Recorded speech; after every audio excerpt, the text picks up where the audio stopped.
Salut, bienvenue sur Django, votre podcast qui vous connecte avec les personnalités qui vous inspirent au quotidien. Notre hôte du jour allie design architectural et génie agricole. Il a été l'un à l'origine du projet de monument de l'indépendance du Mali et depuis 2011, avec son entreprise Sidibé Agrotechnique, il est l'un des pionniers à initier la serre agriculturelle high-tech au Mali et en Afrique. Découvrons ensemble le parcours d'Amadou Sidibé. Bonjour Amadou. Bonjour. Bienvenue sur le podcast Django. Merci beaucoup. Merci de m'avoir invité. Au plaisir. Alors, pour commencer, est-ce que tu peux te présenter pour celles et ceux qui vont te découvrir dans ce podcast? Je m'appelle Amadou Diko Sidibé, je suis de nationalité malienne. C'est important. Je suis de l'AES. Ok. Il faut que je vais ajouter de plus. Ok. Et je suis architecte de formation. D'accord. J'ai terminé mes études à l'Institut d'architecture de Moscou, l'une des plus vieilles écoles de formation en architecture en ex-Union soviétique à l'époque. Ok. L'une des plus grandes écoles d'Europe d'architecture. J'ai terminé en 1987 et je suis rentré au Mali. D'accord. Bien avant Django, sur Django, on est fan du parcours. On va d'abord commencer par la motivation. Qu'est-ce qui vous a poussé depuis le départ de vous orienter vers les études en architecture? Mais écoutez, à l'époque, il y avait très peu d'architectes et le Mali a une vieille tradition d'architecture. Si vous prenez les villes comme Nyono, la mosquée de Nyono, l'architecture soudanienne, tout ce qui se passe à Djenné, l'architecture des terres, Tombouctou, le long du fleuve Niger, j'ai été tout le temps façonné par les formes de maçons qu'on n'appelle pas architectes, mais qui sont de vrais architectes, n'ayant pas suivi de formation académique, mais qui, par transmission de connaissances de génération en génération, ont pu modeler des formes, ont pu créer des rythmes avec la terre qui ont été magnifiés dans le monde entier. L'UNESCO a reconnu la mosquée de Djenné comme patrimoine architectural. Et donc, c'est ça qui m'a un peu, quand j'ai eu mon bac, dire que je vais faire de l'architecture. Et j'avais un beau-frère, Yaya Sek, que j'allais visiter dans l'ex-base aérienne et qui avait un bureau d'études, il faisait des plans et j'allais chaque fois le voir et de fil en aiguille, je me suis dit, moi, je vais faire architecture. D'accord. Mais entre-temps, le choix de la Russie, on sait qu'à l'époque, la Russie, c'était une grande puissance et vous êtes parti dans une université qui était reconnue en Europe en architecture. Comment ça s'est passé vos périodes d'études? Est-ce que au début, vous avez senti très compliqué ou il y a eu l'envie de l'abandon ou pas du tout? Voilà. Je suis arrivé en Russie. C'est un mois de septembre 1979. Il faisait très froid. Ça a été mon premier choc sur la terre, sur le goudron, il y avait de la glace, que j'avais jamais vu de neige. Il faisait très froid. Et j'étais pas suffisamment équipé pour. Bien sûr qu'on savait qu'il faisait froid en Russie. On a rafistolé les vestes, mais dans tous les cas, le froid qu'on a rencontré là-bas était un vrai choc à l'aéroport. Exactement. On est arrivé et 2 jours après, on nous a envoyé par train. On a traversé toute la Russie et on est arrivé à Bakou en Azerbaïdjan où j'ai fait mon année préparatoire. Vous imaginez, on arrive, on est avec près de 26 nationalités. Personne ne parle français à part moi-même et personne ne comprenait russe. Il a fallu apprendre le russe avec des gens qui ne comprennent pas français, avec un professeur qui ne comprend aucun de nous, qui ne parle que russe. Il a fallu apprendre le russe. Et l'Azerbaïdjan, c'est quand même à l'époque un État qui avait une tradition islamique. Oui. Ils sont du côté de l'Iran. Ouais. Et ils connaissaient pas les Noirs. On était parmi les premiers Noirs à arriver là-bas. Vraiment, ça a fait beaucoup de petits problèmes de racisme à l'époque, l'alimentation a été compliquée, on a tenu 1 an et après l'année préparatoire, j'ai été admis sur concours à l'Institut d'architecture de Moscou et j'ai été le 2e Malien après le doyen Cheikh Sadibou Cissé, Oui. qui dans les années 1967 a terminé et il n'y a eu aucun Malien. Ça veut dire que j'ai été le deuxième Malien. J'ai fait un concours. J'ai été admis à la suite d'un concours. J'étais le seul francophone dans tout l'institut, le seul Malien, le seul francophone. Et en 1980, j'ai commencé mes études d'architecture comme ça. Ça n'a pas été simple, ça a été très compliqué parce que les Russes, les élèves qui étaient avec nous, sont tous fils d'architectes, soit leur maman architecte, leur papa architecte. Ils sont passés par des écoles de dessin, des écoles de musique. Et donc, eux venaient à l'institut déjà trempés dans l'art, dans le dessin, dans la sculpture. Et nous, venant de sciences exactes, mathématiciens, il a fallu avec eux se battre. Ça a été très difficile les débuts, les 2 premières années. J'ai eu envie de laisser, mais j'ai continué. À la fin, je peux vous dire qu'en 1986, j'ai terminé cette école avec une recommandation du jury. J'ai eu l'une des plus fortes notes et une recommandation du jury pour venir faire un 3e cycle que je n'ai pas fait. Voilà. D'accord, mais c'est vraiment formidable. C'est des parcours qu'on aime à raconter dans Djanjo, voir l'homme que vous êtes aujourd'hui et le parcours. Donc ça n'a pas été facile. Aux jeunes gens qui veulent devenir comme Amadou Sidibé, voyez le parcours et l'acheminement. Mais entre-temps, vous avez parlé de la difficulté, des difficultés. Mais quels ont été les ingrédients pour toi à l'époque de pouvoir mener à bien vos études et de finir avec une recommandation du jury lors de votre soutenance? Bon, aujourd'hui à mon âge, et si je regarde derrière moi, je dis peut-être c'est un problème d'ADN. Parce que je me rappelle quand j'ai eu le bac en 1979, mon père était ministre de la Justice du Mali. Et je suis allé le voir, je lui ai dit, mais papa, en Russie, ceux qui vont, c'est les fils de pauvres. Les autres fils de ministres vont en France, aux États-Unis. Il m'a dit, mais mon fils, tu as eu mention passable. Et toi, tu as eu mention passable. On t'a orienté vers la Russie. Certains sont restés au Mali. Toi qui es parti en Russie, tu es mieux loti que ceux qui sont restés au Mali. Et si moi j'interviens, ça veut dire quelqu'un qui a eu mention bien ou très bien, je vais lui prendre sa place, te donner à toi qui a eu mention passable. Et ce serait pas juste. Donc, tu as 2 choix. Tu restes, j'ai un champ, tu vas cultiver le champ, tu vas faire ton école ici, ou tu pars en Russie. Donc, je suis parti en Russie avec un défi. J'avais l'impression que c'était une injustice, mais en fait, c'était pas une injustice du tout. Et moi, aujourd'hui, si je devrais prendre une décision, j'aurais fait ce que mon père a fait, père son âme, parce qu'il faut être juste dans la vie. Si j'avais eu mention excellent, c'est pas parce que lui, j'ai eu la chance qu'il soit mon père, qu'on doit changer le destin d'autres personnes. D'accord. Je suis arrivé, c'était un défi. Et c'est ce défi qui m'a permis, sous la neige, par des températures de moins 40 degrés, dans une culture que je ne comprenais pas, dans une alimentation que je n'appréciais pas au début, de forger mon chemin et d'avoir un diplôme d'architecte et de revenir travailler dans mon pays. D'accord. C'est quand même un message fort et très, très poignant. Moi, à vous écoutant, ça m'inspire beaucoup et ceux qui vont nous regarder et j'espère que ça sera de même. Et n'hésitez pas à mettre des petits mots, des petits commentaires pour tonton Amadou. Le parcours, il est très, très formidable. Alors, entre-temps, vous avez fini les études.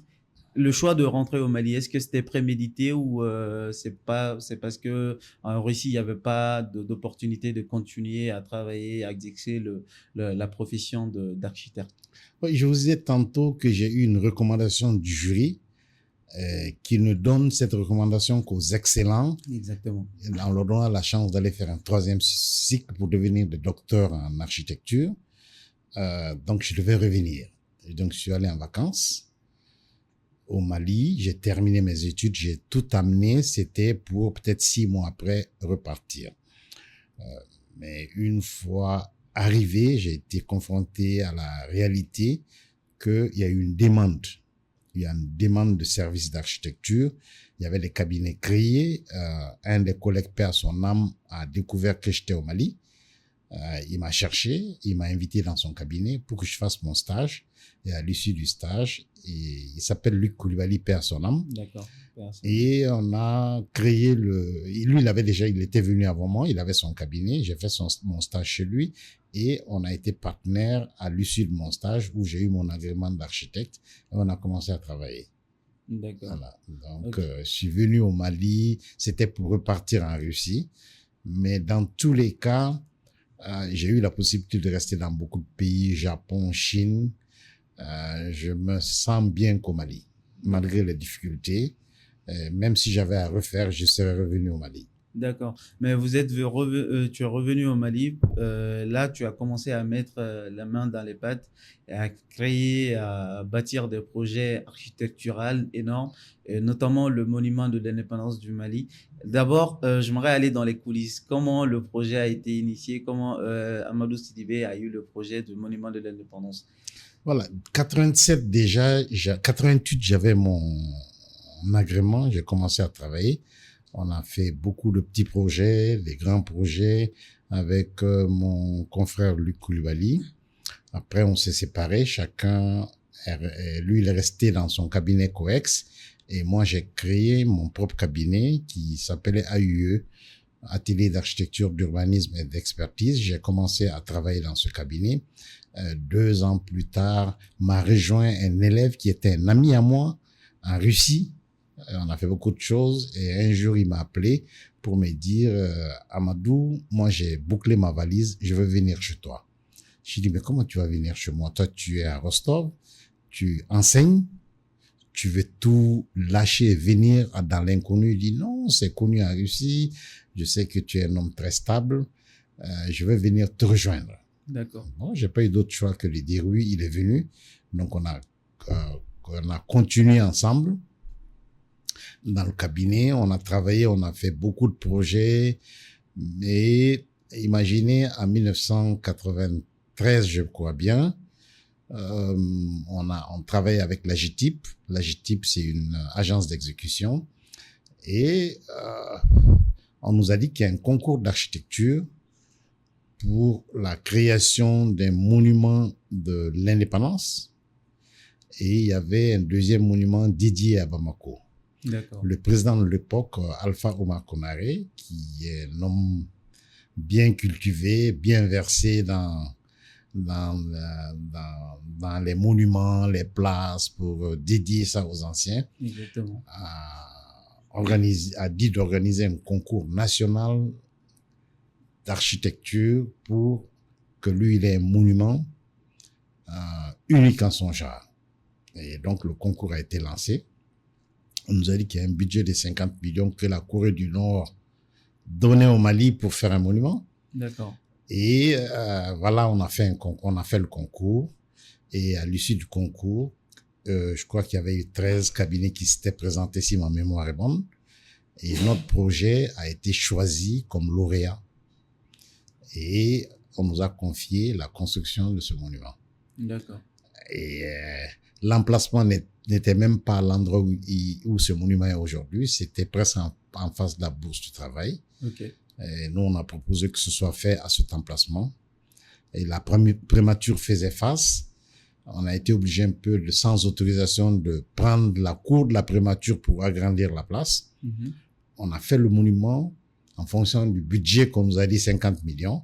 Et c'était 50 millions de budget 50 millions de 50 francs millions CFA de ou... francs CFA à l'époque D'accord. 1994. C'était 50 millions de béton et de marbre. Et vous imaginez que la taille du monument était proportionnelle au montant qu'on mettait dedans. Et lors du décès de comment il s'appelait, Sadassi, Oui. à l'époque, qui est mort dans un accident. Je crois que le président Alpha Oumar Konaré et le président Ibeka, qui était premier ministre à l'époque, revenaient des funérailles, ont vu le monument. Et donc, j'ai été convoqué dans le bureau du président 2 jours après, à Koulouba. Je suis venu en face du président Alpha Oumar Konaré, qui m'a dit, Sidibé, c'est vous qui êtes l'auteur de ce monument? J'ai dit oui, mais il est tout petit. Et je lui ai répondu que le monument était proportionnel à l'argent disponible. 50 millions, ça cherche pas loin. Il a dit non, il est petit, ça me va pas du tout, Sidibé. Je vous ordonne de le reprendre, de le faire plus massif, plus grand à l'image du Mali. D'accord. J'ai dit, Monsieur le Président, aucun souci, donnez-moi le budget adéquat, je relèverai le défi. s'est adressé à Lamine Benbaka, qui était le directeur de la GT de l'époque. Il dit, Lamine, je lui donne le budget qu'il faut, mais je veux pas de ce monument. Et il s'est retourné vers moi et il a dit, Sidibé, vous avez maintenant le budget, reprenez-moi ce monument. Si je suis pas satisfait, je le raserai au bulldozer et vous allez ramasser les morceaux de béton vous-même de vos mains. J'ai dit, Monsieur le Président, je relèverai le défi. On s'est serré la main, on est reparti et on a reconçu ce monument-là. C'est une reconception. Il était hors de question pour nous, architectes, de démolir le volume déjà construit. C'était à l'étape de béton fini.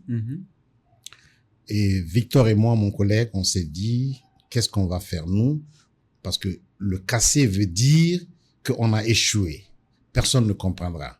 Donc, soyons l'architecte, c'est quelqu'un qui imagine, qui flâne dans les airs, qui doit trouver les solutions. Et on a dit, bon, on va laisser ce monument comme il est, on va le rhabiller d'un deuxième monument pour que ce soit un corps entier. Et on a redessiné sans casser le béton. On a fait une espèce de sarcophage sur le béton existant en agrandissant cette forme rythmée que vous voyez là-bas. Si vous regardez le monument, il y a 3 arches. Ouais. Au début, c'était un seul morceau. On en a rajouté 2 dans un rythme parfait. Et moi, de 1995, où on l'a inauguré aujourd'hui, il y a 30 ans, même si ce soir, je passe devant le monument, je me mets dans la perspective et je me dis, waouh, comment on a pu imaginer des formes comme ça que seul, voilà.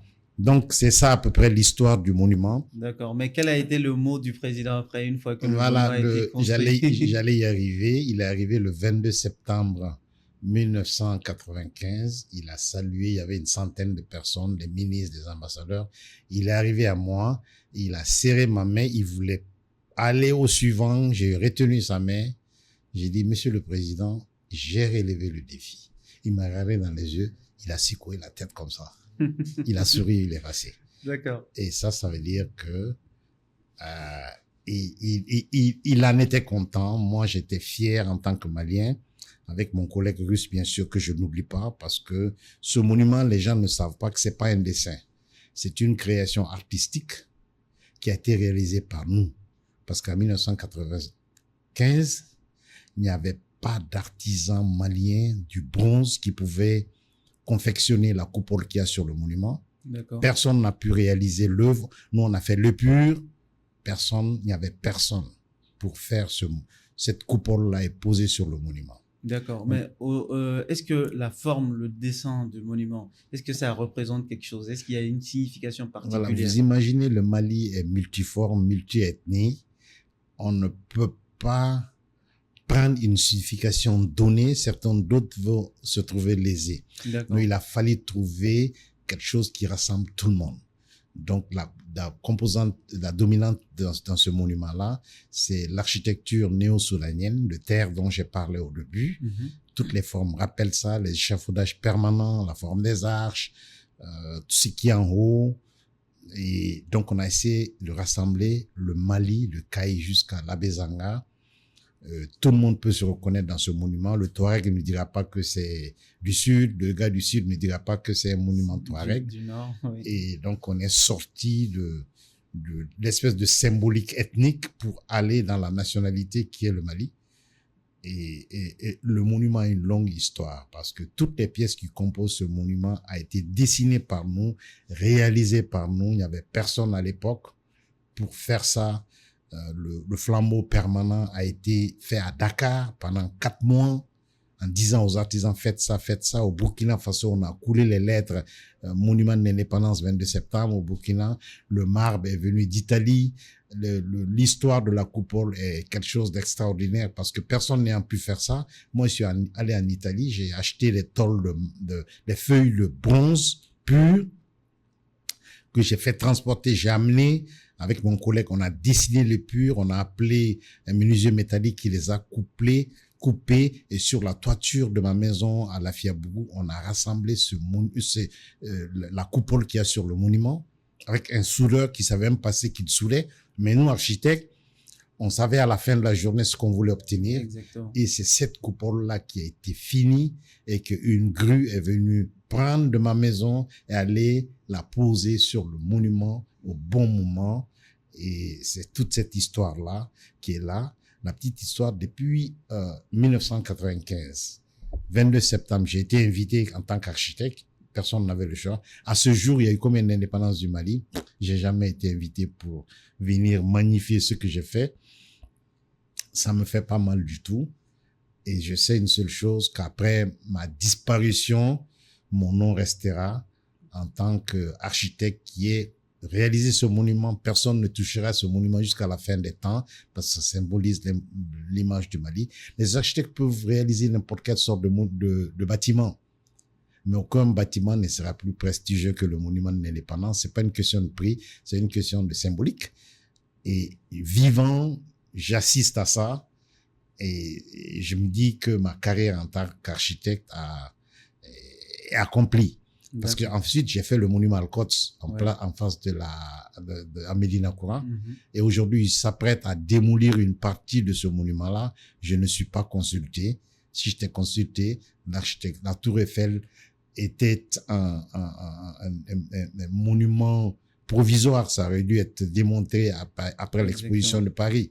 Mais les architectes ont trouvé la solution pour que ça reste. C'est le monument le plus visité du monde. Exactement. Et même si on fait une route autour de la Tour Eiffel, on ne démolit pas la Tour Eiffel. Exactement. Nos gars sont prêts à démolir aujourd'hui l'esplanade de ce monument-là qu'on aurait pu penser. L'État nous a envoyé en Russie. On a appris des choses, on a vu des choses, mais on met tout ça à côté. N'importe qui intervient sur n'importe quoi.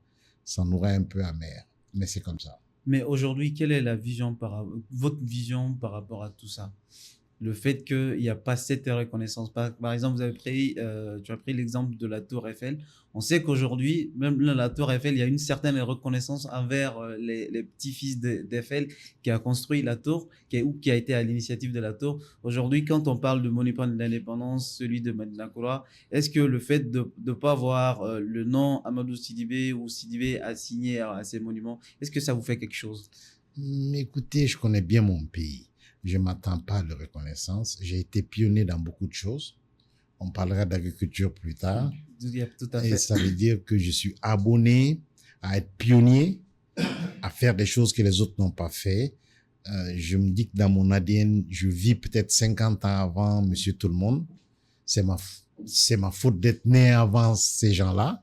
Et donc, je vais assumer la responsabilité d'être un pionnier. Qu'il n'y ait pas de reconnaissance. Je sais que la reconnaissance viendra. Peut-être on serait mort à l'époque. Peut-être mes enfants vont en profiter, mes petits-enfants. Moi-même, c'est pas évident. C'est pas dans l'ADN du Malien, la reconnaissance tant qu'on est là, quoi. On reconnaît quand tu n'es pas là. Et c'est notre ADN de peut-être croire que en magnifiant quelqu'un de son vivant, c'est de lui montrer qu'il vaut mieux que vous, alors que c'est pas ça du tout. Exactement. Voilà, c'est... D'accord. Mais du haut de ces 30 ans, le monument, ça brille encore. Quand on vit au Mali, c'est l'un des monuments phares qui nous tique, qui nous impacte tout de suite. Qu'est-ce que ça vous fait d'avoir, jusqu'au jour d'aujourd'hui, le monument que ça rayonne Bamako du haut de ces 30 ans? Je suis reconnaissant envers mes parents, envers mon pays, qui m'ont donné la possibilité d'aller dans cette école-là. Parce que cette école, je sais ce qu'on a fait là-bas. On a travaillé à l'ancienne, hein, et on dessinait des nus, on faisait des sculptures à la main à partir de l'argile. C'est une école ancienne, c'est pas comme maintenant où tout se fait avec l'intelligence artificielle. Et donc, j'ai en fait cessé d'être architecte. Et quand on est architecte, on meurt architecte, je crois bien. Mais j'ai cessé l'exercice direct. C'est mon neveu aujourd'hui qui continue le cabinet. Et c'est lui qui a hérité, je lui ai tout donné. C'est lui qui est en train de tout faire. Mais vous savez, quand je passe devant le monument, je cherche des défauts. Je n'en trouve pas. Ça m'ennuie beaucoup. D'accord.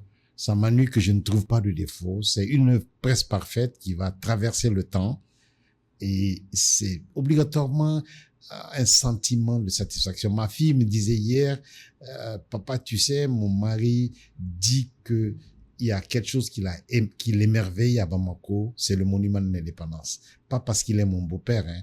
Chaque fois que je passe devant, je suis heureux de voir ce monument-là.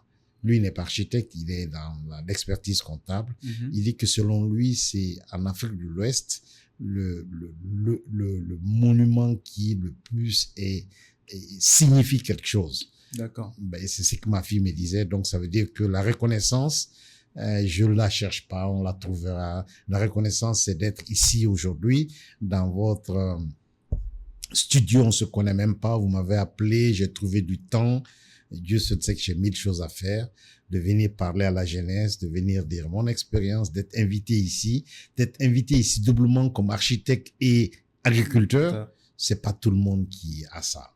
C'est pas une question d'argent, c'est une question de satisfaction à la fin de ces jours. Exactement. Et alors, c'est tout un plaisir pour nous aussi de t'avoir ici dans ce podcast pour parler de ton parcours comme on le sait, comme il est à la fois inspirant et très, très impactant.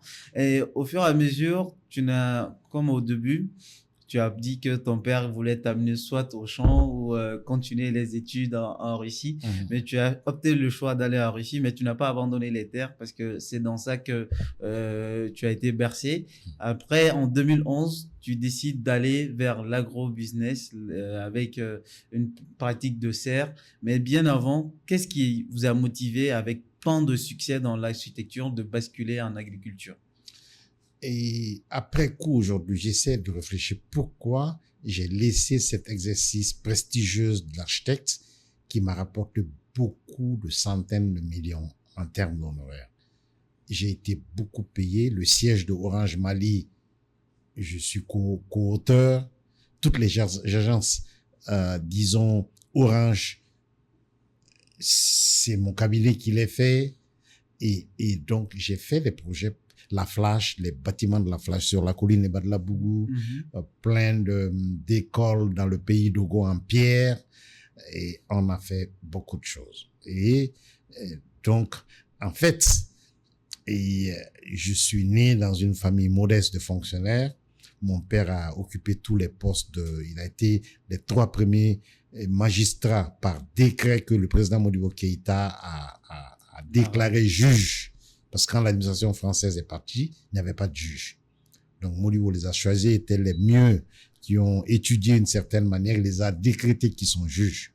Il a fait les échelons, il a été le premier président africain de la Cour d'appel du Mali.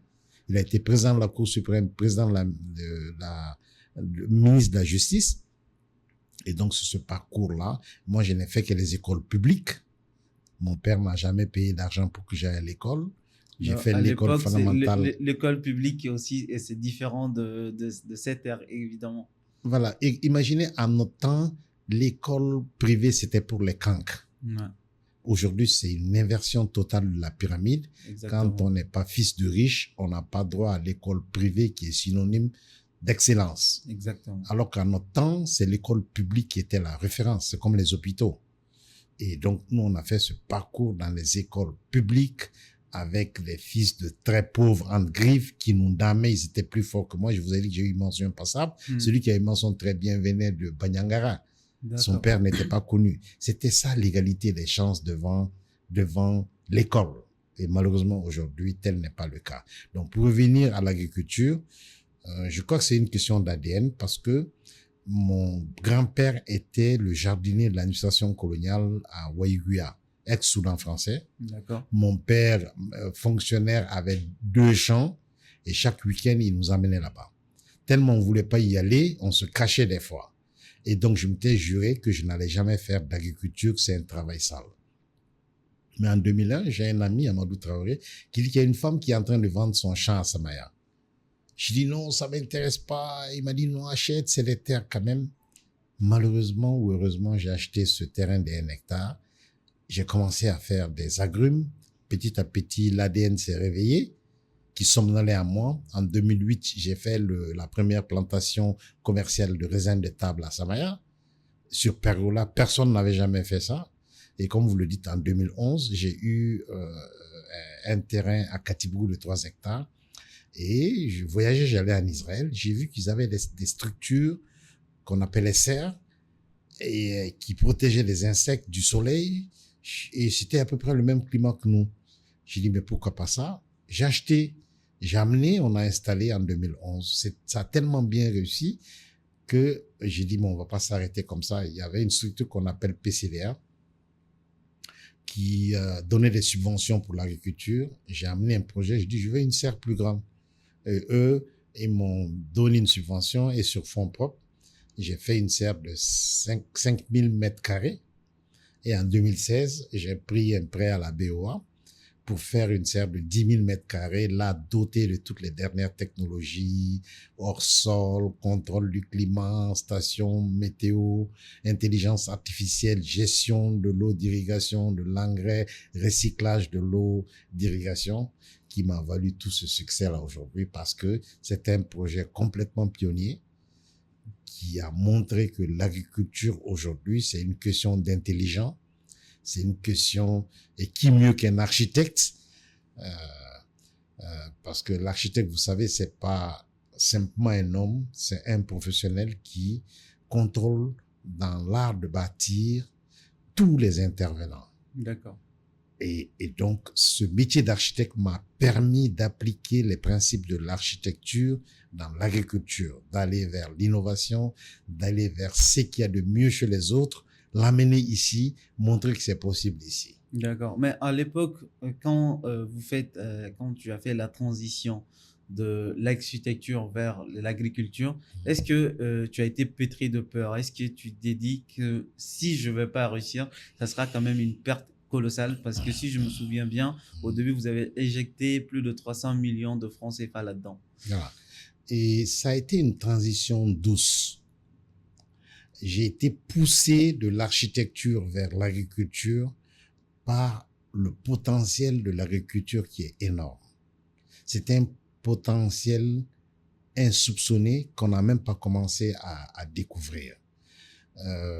J'ai pas cessé d'un jour d'être architecte. Je ne suis pas architecte, c'est fini. Non, c'est pas comme ça. J'ai continué à pratiquer l'architecture qui me rapportait toujours des honoraires et j'ai développé l'agriculture. Et donc, c'est une transition très douce qui s'est effectuée. Et aujourd'hui, je me dis, qu'est-ce qui m'a fait laisser complètement l'architecture? C'est quand l'intelligence artificielle est venue, la conception avant pour faire un dessin, nous on faisait d'abord sur calque, des brouillons avec un crayon et une gomme. L'idée venait, on traçait à la main. Après, on allait à la mise en forme. Deuxième calque, on superpose petit à petit. On fait le plan en 1D, on fait le 2D. Après, on fait le 3D. Tout ça se faisait à la main. On nous a appris les notions de perspective en géométrie descriptive. Et il y avait les bons architectes et il y avait les mauvais architectes. Mais dès que AutoCAD est arrivé, les logiciels de dessin, les mauvais et les bons ont été mis au même niveau. Celui qui est bon là et celui qui est mauvais, pour le profane qui n'est pas allé à l'école, de commerçants riches qui ont de l'argent, qui ne savent pas ce que c'est qu'un plan, qui croient que c'est eux-mêmes qui doivent faire leur plan, un mauvais architecte en griffe se sert de l'intelligence artificielle pour sortir des formes en 1 seconde. Des oiseaux qui volent, des cocotiers, des vitres qui brillent. Ouais. Mais la fonction première d'un architecte, c'est la conception de l'espace. C'est-à-dire qu'on est des gestionnaires de l'espace au service de l'humain et des animaux et de la nature. Un architecte doit savoir apprécier la musique, apprécier la philosophie, la culture. C'est une connaissance générale au service de l'homme. Mais quand l'intelligence artificielle vient mettre tout le monde au même niveau, vous voyez que ça pose problème. Parce que l'intelligence artificielle peut rendre les fonctions bêtes. On assiste à ça aujourd'hui. Je me suis dit, ma place n'est plus là. Je vais là où on a besoin d'intelligents. Je dis pas forcément que je suis intelligent, mais je me suis dit qu'il faut aller là où il y a l'intelligence. C'est dans l'agriculture aujourd'hui où l'intelligence permet la technologie plus l'intelligence permet à l'humain de dépasser le confort, le confort climatique pendant lequel on peut faire une production. Par exemple, la tomate, c'est quoi? Décembre, janvier, février. Après ça, il n'y a plus rien. Les pluies remontent en flèche. La salade, on ne trouve pas. Ça, c'est dans l'agriculture Dans ancestrale. l'agriculture, voilà. Et aujourd'hui, avec la technologie et l'intelligence de prévoir qu'il va pas en avoir à tel moment, quel outil utiliser pour produire quand personne ne peut produire, ça, c'est ça qui est mon essence aujourd'hui, de trouver des solutions technologiques avec ma connaissance, tous les voyages que j'ai faits de par le monde pour mettre ça au service des jeunes. Je suis en train de former 50 jeunes maintenant pour le compte de l'Organisation internationale du travail, le projet Ankabara, au métier de l'horticulture. J'ai amené un agronome kenyan, plus moi-même mes gars qui sont là. On a pu réunir une communauté de jeunes, des filles, des garçons auxquels on apprend à s'enrichir à travers l'agriculture. En leur expliquant que l'agriculture, c'est pas un métier de pauvre, c'est pas un métier où c'est la daba qui est sur l'épaule. Non, c'est l'intelligence qui vous permet, avec le goutte à goutte, des engrais performants, de la sémence de qualité, j'ai tout de suite dit le goutte à goutte, la gestion des maladies préventivement, le pest management, l'utilisation des tunnels, vous voyez, pour pouvoir avoir des produits de qualité qu'on peut vendre à des bons prix. D'accord. Mais aujourd'hui, on dit, il y a un message qui est véhiculé au sein de la communauté, c'est-à-dire que les jeunes entrepreneurs ne doivent pas se lancer dans l'agriculture. Est-ce que aujourd'hui, toi, tu partages cette vision? Mais je ne sais pas quel métier peut dire ça. Vous vous imaginez que prenez l'Afrique 2050, un terrien sur 4 va être un Africain. Un Africain. C'est-à-dire, à ce jeu-là, c'est 2,5 milliards à peu près d'Africains qui vont être sur un continent qui s'appelle l'Afrique, qui regorge de 60% des terres arabes, parmi lesquelles à peine 1,5 à 2% sont exploitées. Il reste 98% de terres qu'on n'a jamais touchées. On a les plus grands fleuves du monde.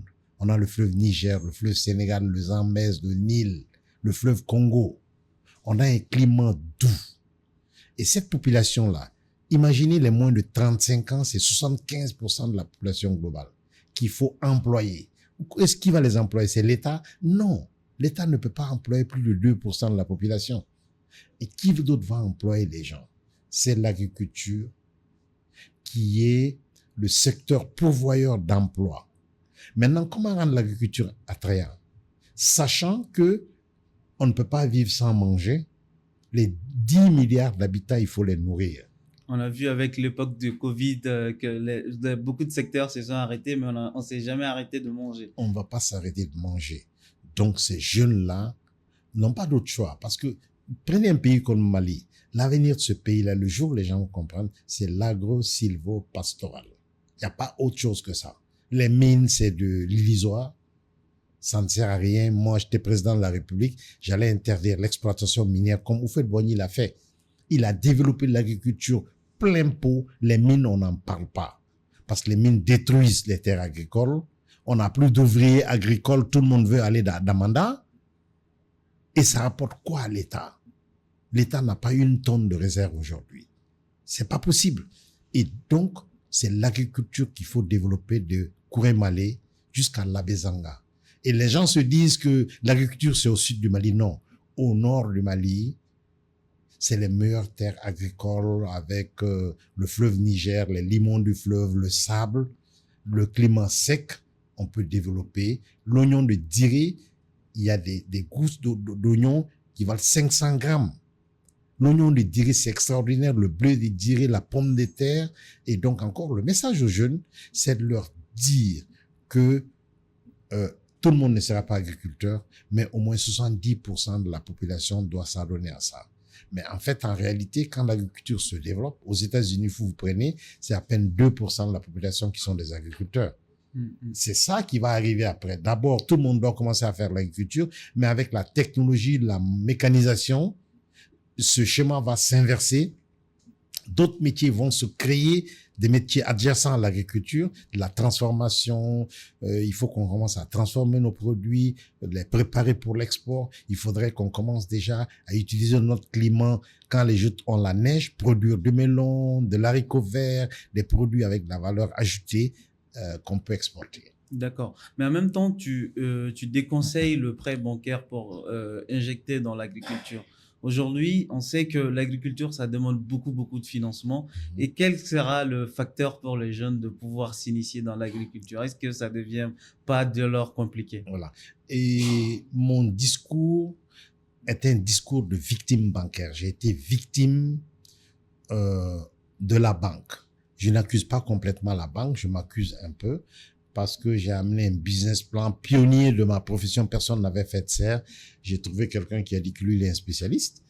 Et malheureusement, le business plan qu'il m'a fait n'était pas un business plan réaliste. La banque en face n'était pas outillée pour détecter les faiblesses de ce business plan. Ils m'ont donné de l'argent. Ça n'a pas fonctionné parce que dans le business plan, il fallait rembourser mensuellement 5,4 millions chaque mois. Alors que le cycle agricole, c'est pas ça. La graine, on peut pas la vendre, on la met sous terre. Ça prend du temps pour germer. Ça commence à donner de la tomate, la croissance, la récolte augmente. C'est un plateau, après ça baisse. Et donc, le remboursement devait être calqué sur ça. Celui qui a fait le business plan n'a pas su détecter ça. La banque a laissé passer. Au fini, c'est moi qui ai pris les conséquences. Parce que le 405 millions, j'ai dû rembourser près de 400 et quelques millions pour reprendre mon bien. Donc, en l'état, je déconseille carrément. Mais on ne peut pas faire d'agriculture sans financement. Et c'est comme l'armée. L'État doit considérer l'agriculture que c'est l'armée. C'est l'armée civile, l'agriculture. De la même façon, on injecte plein d'argent dans les équipements militaires pour défendre le pays. Il faut injecter presque la même chose dans l'agriculture sous forme de subventions. Aux États-Unis, l'agriculture vit de subventions. En Europe, dans l'Union européenne, c'est 2 subventions. Et donc, l'État doit subventionner l'agriculture. L'État doit défiscaliser. Vous imaginez, le terreau, c'est la terre qu'on utilise pour faire les pépinières. Au Burkina Faso, ça coûte 10 000 francs parce qu'ils ont enlevé la TVA. Au Mali, ça coûte 23 000 à moins de 900 kilomètres. C'est qu'il faut que l'État ose défiscaliser complètement l'agriculture. Si on défiscalise, on vient au prêt maintenant. Hier, j'étais en discussion avec les 50 jeunes qu'on est en train de former. Il y a un projet qui s'appelle FASEJ qui veut leur donner des prêts. Des prêts dans des conditions incitatives. C'est-à-dire que tu vas voir les microfinances, c'est des prêts de 24%, 30%. Ils sont engagés à donner le prêt pour 24 mois à 8%. Et si tu rembourses le prêt, on te fait un bonus de 1 million, on te retourne ça. Si tu embauches plus de 3 personnes, on te rembourse encore 1 million sous forme de subvention. Un prêt comme ça, je ne déconseille pas. Au contraire, ce modèle de prêt est une subvention déguisée qui dit aux jeunes, travail et remboursement pour qu'un autre jeune puisse prendre sa place. Exactement. Ce modèle-là, il faut le pousser à bout. Je suis pas un utopiste. Il n'y a pas d'agriculture sans argent. Il faut de l'argent. Mais où prendre l'argent? Comment prendre l'argent? C'est ça qu'il faut simplement moraliser. Les banques commerciales qui donnent des prêts, n'allez jamais là-bas pour prendre un prêt, sinon vous serez dépossédé de votre terre. D'accord. Tout de suite, tu t'es défini en tant qu'un habitant de l'AES. Aujourd'hui aussi, tu travailles au patronat du Mali. Quand tu essaies de définir le processus, comment on l'a avec l'AES, on tend vers une souveraineté, mais de par ce que tu viens de dire et ce que des réalités que nous savons, la vraie souveraineté, ça passe d'abord par maîtriser, pouvoir produire ce que nous consommons. Est-ce que de par ton métier d'agriculteur, aujourd'hui tu es dans l'agro-business, aussi de votre fonction au patronat du Mali, est-ce que vous incitez, vous avez une discussion avec les décideurs pour que ce phénomène puisse être pris en compte? Est-ce que vous parlez avec vos autres collègues patrons pour qu'ils puissent au moins éjecter de l'argent dans l'agro-business pour que le Mali ou l'AES ou l'Afrique de façon générale atteigne la plénitude et sa souveraineté en termes de denrées, de consommation alimentaire?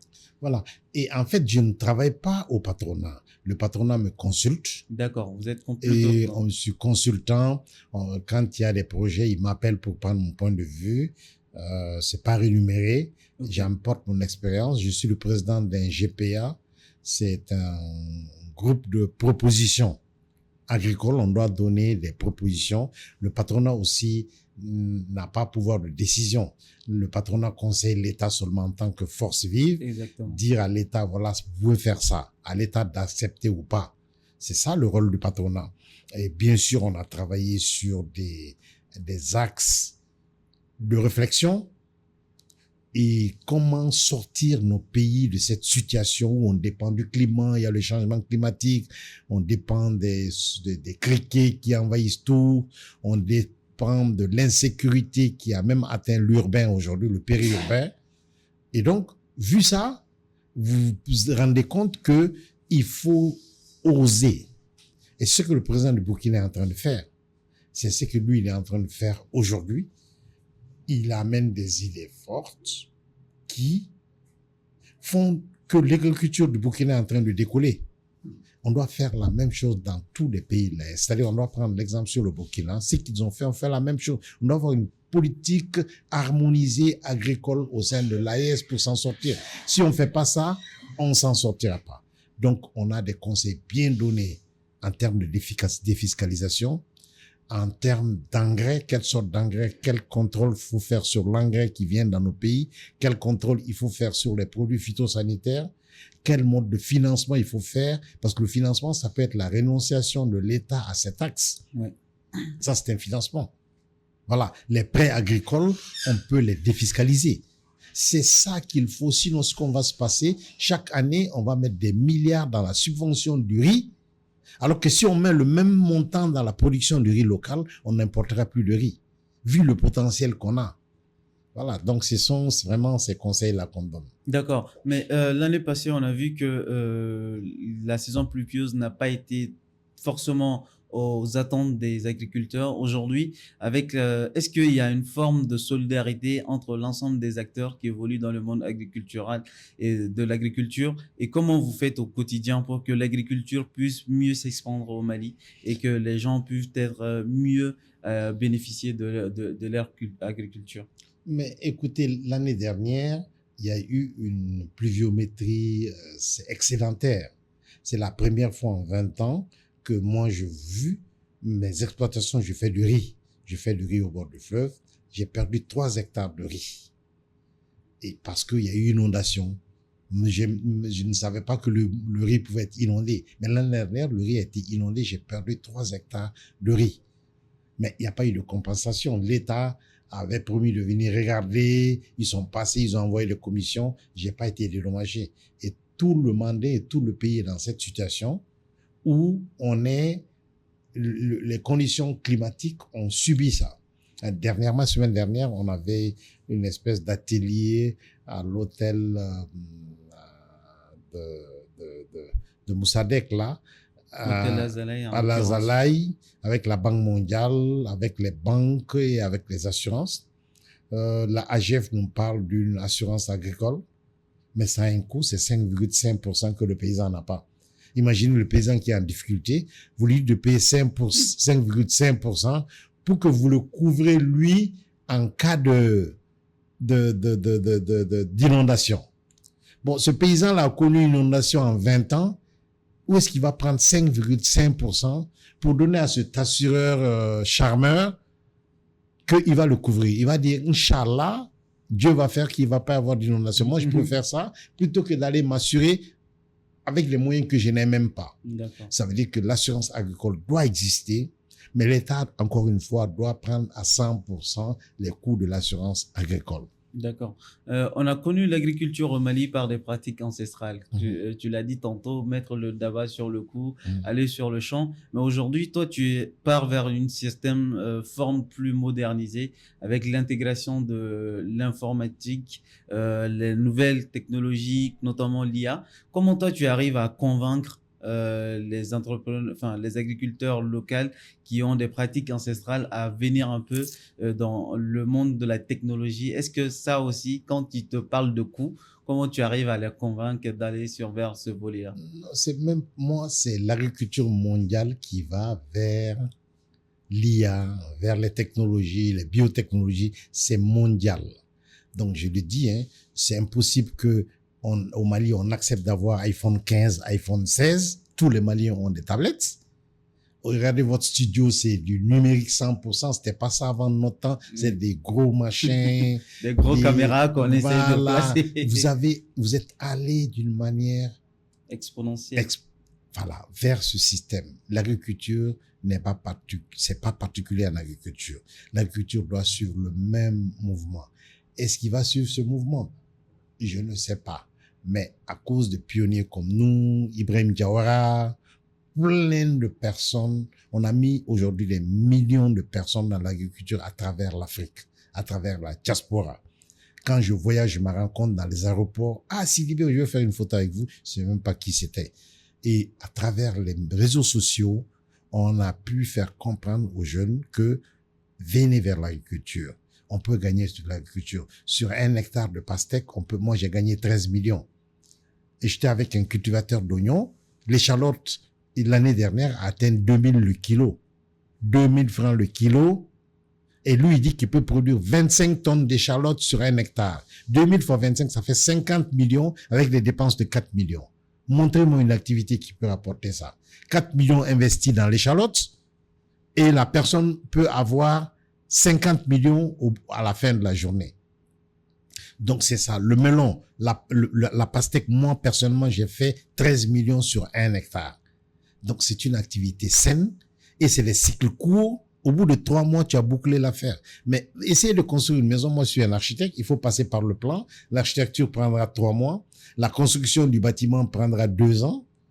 Et vous allez mettre, si vous achetez un terrain à la Cité du Niger, par exemple, ou à CI 2000, le mètre carré, c'est dans 1 million aujourd'hui. Et construisez une maison de 600 millions, le loyer ne dépassera pas 1 million 500 000. Donc, vous allez faire 25, 30 ans pour amortir votre investissement. En agriculture, c'est pas ça. C'est du catch and carry. Donc, c'est ça. D'accord. Mais aujourd'hui, avec Sidibé Agrotechnologie, quel est votre chiffre d'affaires estimatif, si je peux me permettre? CDB Agrotechnique est une entreprise très, très pauvre. Très, très pauvre, mais très riche de ses idées. Très riche de ses expériences, de son impact sur l'agriculture nationale et africaine. Moi, j'ai installé des serres au Tchad pour 2 clients, 10 000 mètres carrés, 10 000 mètres carrés. J'ai installé des serres au Burkina. J'en ai installé en Côte d'Ivoire. Au Gabon, je vais en installer. C'est l'agriculture moderne du Mali brille par l'entreprise Sidibé Agrotechnique, qui est une entreprise très pauvre en termes de chiffre d'affaires, mais très riche en expérience et en impact sur le secteur. Voilà. Donc, j'ai pas de chiffres à donner. On est très pauvre. On a beaucoup investi. On a investi 2 milliards dans des outils qui sont là, qui servent pour la formation, qui servent pour la démonstration et qui produisent aujourd'hui. Aujourd'hui, tu mises beaucoup sur la formation. Pourquoi il est important pour toi de partager ce savoir-faire avec la jeunesse? Voilà, moi je suis un vendeur d'échecs. Je vends des échecs en vendant la partie où j'ai réussi. Donc je vous dis, ne faites pas ça. Moi j'ai fait ça, ça m'a fait ça. J'ai fait ça, ça m'a fait ça. Donc vous n'aurez, c'est pourquoi on est pauvre à Sidibé Agrotechnique en termes d'argent. On a mis beaucoup d'argent dans ce que personne n'avait jamais fait avant nous. Nous, on l'a fait, ça a coûté de l'argent. C'est ce qu'on appelle le développement. Quand on développe une affaire, c'est beaucoup d'argent. Généralement, c'est les financements qui servent, soit l'État, les banques. Mais moi, je l'ai fait sur fonds propres. Et donc, je me dis que pour qu'un jeune réussisse en agriculture, il y a 2 atouts. Il y a l'engagement personnel, la passion que vous avez derrière de vous en sortir, et il y a la formation. Si vous avez la formation et la passion vous permettra de débloquer les fonds, débloquer ce dont vous avez besoin pour pouvoir faire votre agriculture. Et une fois que vous avez la formation, vous évitez des échecs qu'on peut faire, et vous vous rendez compte qu'en ce moment-là, la formation est très, très importante. C'est le premier outil. C'est parce que généralement, ceux qui viennent de l'agriculture n'ont pas fait d'agronomie. c'est des médecins, des ingénieurs, c'est des gars qui ont fait histoire, c'est des gens qui ont fait autre chose, qui veulent rapidement avoir une formation concentrée, un suivi sur WhatsApp pour pouvoir faire des productions. Nous, on a mis, il y a 4 ans, Diawara, mon frère Ismaël et moi, on a dit, mais regardez, tout le melon, la pastèque qui vient du Mali vient du Sénégal ou du Maroc. Est-ce que c'est possible ça? Est-ce que les gens réfléchissent dans ce pays-là? On a dit qu'on va mettre sur place un système pour que le Mali soit autosuffisant dans ces 2 produits. Et j'avoue aujourd'hui, si je m'assois, qu'on a fait du chemin, que cette année, il n'y a pas eu d'importation de pastèque au Mali. Le melon qu'on vendait à 1500 est vendu à 350 francs aujourd'hui en Amassadanga. Donc, on peut, à coup de volonté, régler beaucoup de problèmes. On peut faire la tomate aussi venait du Maroc avant. Aujourd'hui, aucune tomate ne vient du Maroc. Un Marocain ne peut pas penser à amener de la tomate au Mali. C'est pas possible parce que son coût de transport et la douane que la personne paye, nous, on peut produire ici à ce même coût-là. On peut faire la même chose avec le riz. Tout est une question de volonté politique pour qu'on y arrive. D'accord. Tout de suite, tu as employé un mot qui m'a très, très, très vite tiqué. Tu dis que tu es un vendeur d'échecs. Quel est, toi, ton rapport à l'échec? Oui, l'échec doit être l'énergie de l'homme. Parce que chaque fois qu'on tombe, si on doit rester à terre, on se relèvera jamais.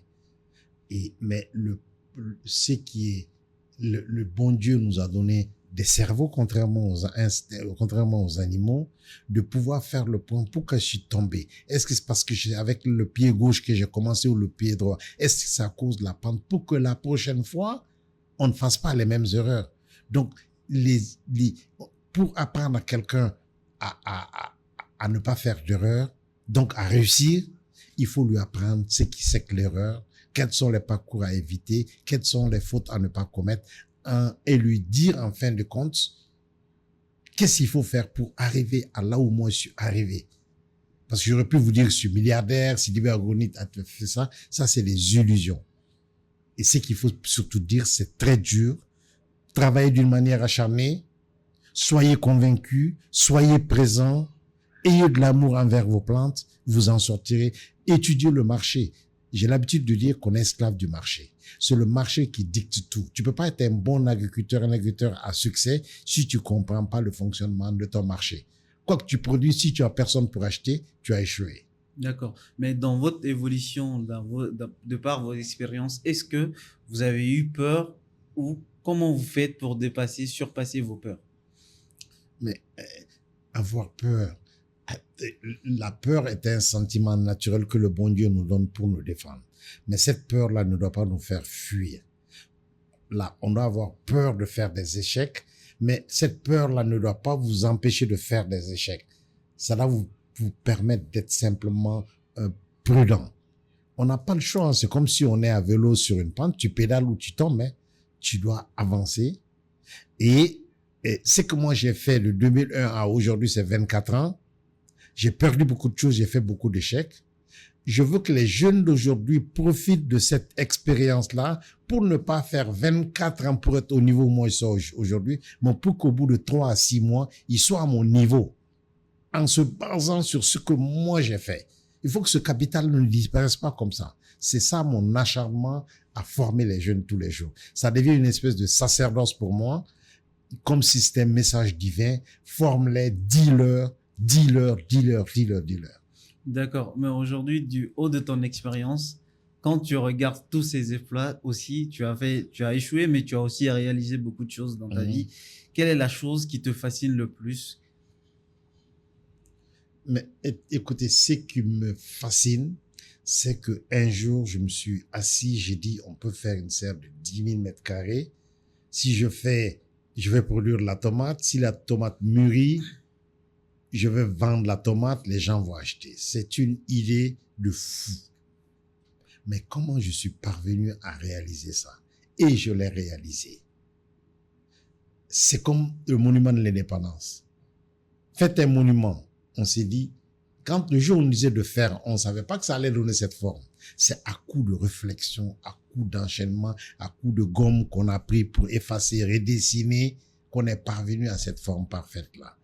Et donc, l'achievement pour moi, c'est de croire qu'une serre peut réussir en Afrique de l'Ouest, que ça peut réussir au Mali, la réussir et avoir des gens autour de moi parce que j'ai aidé une femme à faire 1 hectare, j'ai aidé une autre personne à faire 1 hectare, cette personne est à 27 hectares aujourd'hui et cette personne exporte de la tomate du Mali vers la Côte d'Ivoire. C'est-à-dire qu'aujourd'hui, une partie de la tomate de la Côte d'Ivoire vient du Mali grâce à l'idée d'un fou, Amadou Sidibé, qui a pensé qu'il pouvait le faire, qui l'a fait, les gens l'ont dupliqué. Au Tchad, c'est la même chose, la tomate venait du Cameroun. Aujourd'hui, les Tchadiens produisent de la tomate sous serre. Dit que c'est un petit humain, un fou, un illuminé, a dit que c'était possible et c'est rendu possible. C'est ça ma richesse spirituelle. C'est ça qui me fait vivre plutôt que l'argent que j'ai, les comptes que j'ai en banque. D'accord. Bon, en fait, on est sur Django. Et Django, moi, je suis un Malien, mais aujourd'hui, je suis installé en France, à Paris plus exactement, où j'ai fait des podcasts avec les entrepreneurs de la diaspora, avec diverses personnalités, des élus. Aujourd'hui, je suis à Bamako et je fais des podcasts avec les acteurs. Si tu as un message à lancer à la diaspora malienne, qu'est-ce que tu leur dirais? Message très simple, leur dire que c'est bien beau d'aller à l'extérieur, d'être dans ce confort, d'avoir 2000, 5000 euros par mois, mais à la fin de la journée ou à la fin du mois, si vous faites le calcul de vos dépenses, scolarité des enfants, impôts à payer, vous vous rendez compte que c'est presque du temps perdu là-bas. Si vous achetez un appartement à Paris, à bout de 2 successions, ce n'est plus pour vous. Les taux de succession, même si une tombe que vous achetez, si vous voulez vous faire enterrer en France, au bout de 10 ans, il faut repayer encore. Sinon, c'est vos os qu'on va enlever, aller mettre dans les fosses communes. Tout ce que vous achetez là-bas n'est pas pour vous, restera là-bas. Et le pays compte sur vous, sur vos investissements. Mais il y a un grand problème. Chaque fois que quelqu'un de la diaspora essaye de faire un projet dans nos pays, ça échoue. Ça échoue parce qu'ils sont pas présents. Ça échoue parce que ceux qui sont restés ont l'impression que c'est justice d'utiliser l'argent des parents de la diaspora. C'est justice. Eux, ils ont eu la chance de pas tout nous rester. Maintenant, ils nous envoient de l'argent pour aller acheter un champ, aller acheter du gombo ou de la tomate pour faire ça. Ça leur sert à rien. Ils détournent l'argent. Ça décourage la diaspora. Moi, je crois que de plus en plus, et j'ai commencé à y réfléchir, à faire un projet pour la diaspora. Je dis à la diaspora, c'est pas la peine d'acheter un terrain. En Europe, on n'achète plus de voitures, on va en leasing. Mettons-nous ensemble. Moi, j'ai un terrain, j'ai l'eau, j'ai la connaissance. Créons une espèce de société participative à part. Chacun amène 500 000 ou 1 million, on met ensemble. J'ai fait un business plan avec un certain Moussa Dambélé, très bien, qui est aussi dans la diaspora. On a monté le projet. Lui, un autre garçon que j'ai formé qui a aujourd'hui 50 hectares d'exploitation maraîchère, qui a de l'expérience du marché. Pendant 3 mois, on a monté un business plan. Et ce business plan a montré que sur le terrain que moi j'ai, 21 hectares au bord du fleuve, en investissant 157 millions, en 2 ans, on peut au bas mot récolter 455 millions avec 7 spéculations différentes, faites à des moments différents. Donc aujourd'hui, la diaspora ne doit plus dire j'ai acheté un terrain à Sanankoroba, oui, allez me faire un forage, oh, des cheveux blancs. À la fin de la journée, le chef du village va dire non, le terrain ne vous appartient pas, c'est pour l'enfant du cousin, de la tante de mon oncle. Faisons des projets avec conseil d'administration. On met des caméras partout, tout le monde de son tête. Chaque investisseur peut contrôler à partir de son téléphone en France là-bas. On met un conseil d'administration, un service commercial, la connaissance que nous on a du marché de l'horticulture. On met l'argent ensemble et en toute transparence, on produit ensemble. Au bout des 2 ans, ou même après, parce que le projet est détaillé, au bout d'1 an déjà, les bénéfices commencent à venir. On peut dire, je revends ma part à quelqu'un d'autre ou je sors du projet parce que j'ai eu suffisamment. Voilà, ce type de modèle de projet, je crois qu'il faut qu'on développe pour que l'argent de la diaspora soit sécurisé en matière agricole. Et on ne peut pas laisser de côté l'argent de la diaspora dans l'agriculture, c'est très important. Mais il faut leur donner confiance. D'accord. Là, nous venons en termes de ce podcast. Là, cette fois-ci, je vais te demander un conseil, un message pour la jeunesse, l'ensemble de la jeunesse, que ce soit du Mali, de la diaspora, la jeunesse africaine, le tout en général. Et je lance un appel à la jeunesse malienne et africaine que je vois aujourd'hui beaucoup de cursus dans les écoles privées qui forment les chômeurs en fin de parcours. Parce que aujourd'hui, il y a des activités comme l'agriculture, comme il y a plein d'autres activités que vous savez mieux que moi qui sont là. Mieux vaut que les jeunes soient formés vers ça, surtout vers l'agriculture. L'agriculture avec un grand A. Il y a beaucoup de secteurs dans l'agriculture. Il y a le maraîchage, il y a l'arboriculture. Ça, c'est un peu plus lent, c'est les investissements à long terme. Pour les jeunes, je leur conseille de faire les investissements à court terme. Et les investissements à court terme, c'est le maraîchage.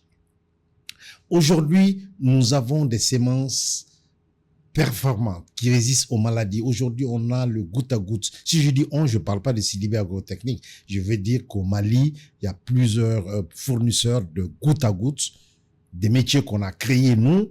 Parce que je me rappelle, en 2008, j'étais le premier Malien à amener le goutte à goutte d'Israël. Les personnes ne connaissaient. Aujourd'hui, tout le monde amène ça de Turquie. Ça veut dire qu'il y a le consommable. Ce qu'il n'y a pas, c'est la formation.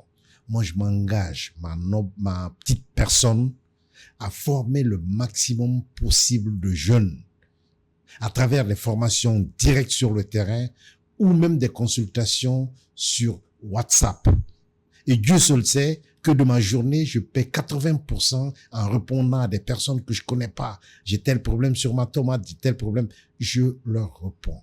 Tout ça pour leur dire, nous on est du 3e âge aujourd'hui, on n'a plus 20 ans et qu'on a un certain regret qu'on n'a pas 20 ans. Mais on ne regrette pas là où on est aujourd'hui. Et le message fort que je donne à cette jeunesse-là, c'est de venir s'adonner à l'agriculture, à la transformation et à l'exportation avec une valeur ajoutée.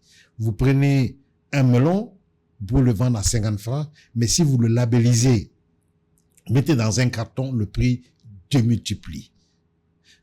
J'appelle cette jeunesse-là à l'étude du marché, à aller vers le e-commerce. Il y a plein de femmes qui sont dans les bureaux qui n'ont plus le temps d'aller dans les marchés. Les démarcher par les réseaux. Utiliser le réseau pour infiltrer les familles. Si je dis infiltrer, c'est pas de l'espionnage, c'est infiltrer alimentairement en leur donnant ce dont ils ont besoin. Je suis là et j'ai d'autres personnes comme Diawara, qui est vraiment un self-made man, qui a fait un parcours, qui a montré qu'on peut de rien arriver au sommet, qui est prêt à investir dans les concours agricoles, qui est prêt à investir dans cette jeunesse-là. Pas vous donner de l'argent pour que vous allez en boîte de nuit, mais pour vous aider à implanter votre projet. On est prêt à mettre notre temps pour votre formation. On vous demandera pas de l'argent pour ça, parce qu'on sait que nos petits-enfants là, qui sont déjà là, ont besoin de manger, vous avez besoin de manger. Merci beaucoup. Merci beaucoup à vous qui nous suivez. C'était pour vous le Djanjo d'Amadou Sidibé. Si c'était ta première fois dans cet épisode ou dans ce podcast, n'oublie pas de t'abonner, de liker et de partager. Un maximum de partage nous fera du bien pour vous apporter des invités de qualité. Merci beaucoup à vous et à très très bientôt. Merci tout le monde. Merci.